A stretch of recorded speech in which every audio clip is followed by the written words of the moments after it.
Aduh, gimana sih orang-orang? Padahal awalnya mereka semua membangga-banggakan Prabowo. Tapi sekarang kok malah menjelekkannya ya? Dasar orang-orang aneh.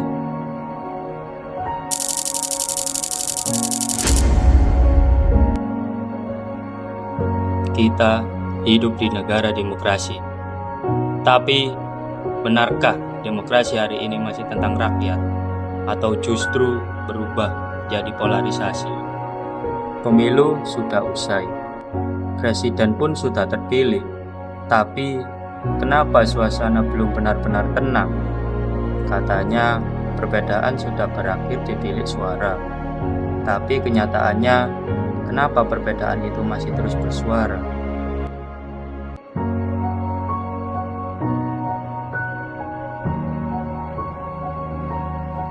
Demokrasi bukan sekedar memilih, tetapi tentang mendengar, memahami, dan menghargai. Ia lahir dari keberagaman, serta tumbuh dari perbedaan.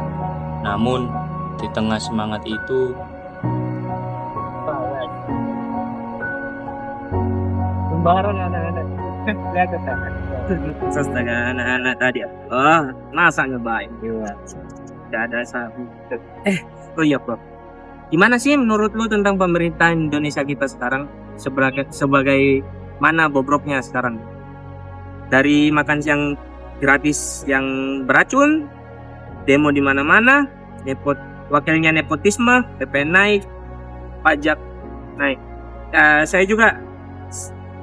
Gue juga lagi ini bro, lagi riset soal makan siang gratis berapa siswa yang sedang keracunan. Lihat nih bro, jika ditotalkan semua itu sampai 6.457. Mana menurut lu bro? Oke, gini bro, aku tahu apa yang terjadi saat ini. Tapi kita pikirkan dulu bro, dengan kepala dingin dulu. Coba lihat deh, Pak Prabowo sekarang ini masih baru menjabat 1 tahun loh bro. Kita belum lihat periode selanjutnya. Dan siapa tahu Pak Prabowo bisa memulai periode selanjutnya dengan lebih baik.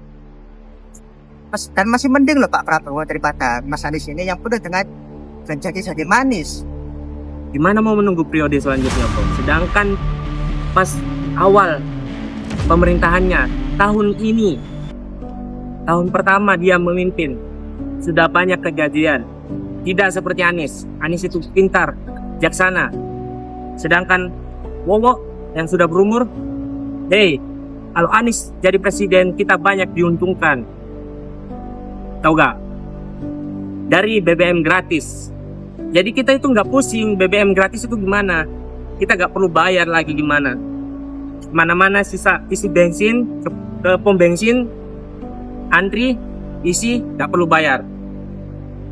Terus bayangkan 40 kota hampir mau disetarakan dengan Jakarta. Bayangin, gimana bro? Apaan sih bro? Kamu sadar gak sih? Kamu tahu gak sih bahwa si Mas Anies itu hanya mengobrol janji-janji manis bro. Dan masih mending Pak Prabowo. Justru Pak Prabowo itu masih bagus. Jadi udah deh bro, mending lu itu sabar dulu. Kita tunggu dulu, kita lihat dulu gimana gebrakan Pak Prabowo selanjutnya. Dan siapa tahu gebrakan itu menjadi lebih baik bro. Ingat pesan 2. Aduh, banyak sih yang gebrakan bro. Prabowo itu banyak bekas-bekas kejahatannya bro. Dari awal dia penculikan, di sini ada terus pembunuhan. Aduh, gimana sih bro? Apalagi baru tahun pertama udah banyak blendernya. Mana sih bro?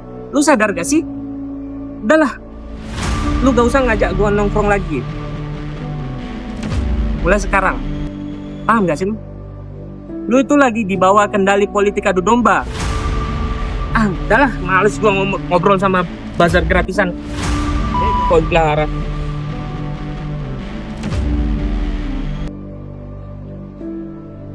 kita sering lupa bahwa polarisasi tak hanya hidup di masa kampanye.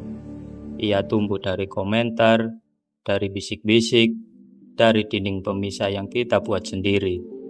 Pemilu telah usai, tapi batin kita masih memilih kubu.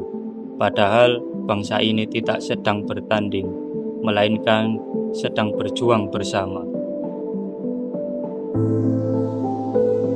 Pelajaran yang aku dapat dari peristiwa sebelumnya adalah demokrasi tidak akan matang tanpa kedewasaan.